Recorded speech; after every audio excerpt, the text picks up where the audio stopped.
ఒక ఆఫీసర్ తన జాబ్ నుండి ఇంటికి వస్తూ ఉంటే కారులో వస్తూ ఉన్నప్పుడు ఆ ప్రక్కన ఒక బురద గుంటలో ఒక కుక్క పిల్ల పడి అంతా కూడా మురికి చేసుకుంటుందంట. ఆఫీసర్కు ఆ సీన్ చూడగానే బాధ కలిగింది. కారు ఆపాడు, ఆ కుక్క పిల్లను బయటకు తీసినాడు, అంతా ఉన్న మురికంతా తొలగించినాడు, శుభ్రం చేసినాడు, దానికి మంచి ఆ సువాసన వచ్చేటట్లుగా చేసి దాన్ని వదిలిపెట్టి ఆఫీసర్ ఇంటికి వచ్చేసినాడు.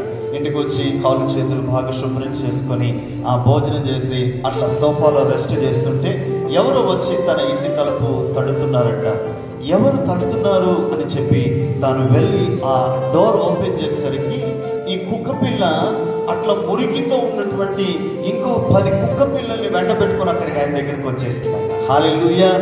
ఏంటి ఇక్కడికి వీరిని తీసుకొచ్చినావంటే, నన్ను శుభ్రం చేసిన వాడిని వీళ్ళకు పరిచయం చేస్తానని వీరిని కూడా నేను వెంట పెట్టుకొని తీసుకొచ్చిన. ప్రియ దేవుని బిడ్డలారా, ఒకప్పుడు పాపం అనే మురికిలో ఉంటూ ఉండగా యేసయ్య మనల్ని ఆ శుద్ధులుగా చేసినాడు, శుభ్రపరిచినాడు, మన పాపం నుండి విడిపించినాడు. మన బ్రతుకు దినములన్నిట ఆయనకు కృతజ్ఞత గలవారమై ఉండాలి. ఇంకా పాపంలో ఉన్నటువంటి వారిని ఆయన యొద్దకు నడిపించే వారమై ఉండాలి. అది ప్రభువు మన నుండి కోరుకుంటున్నాడు.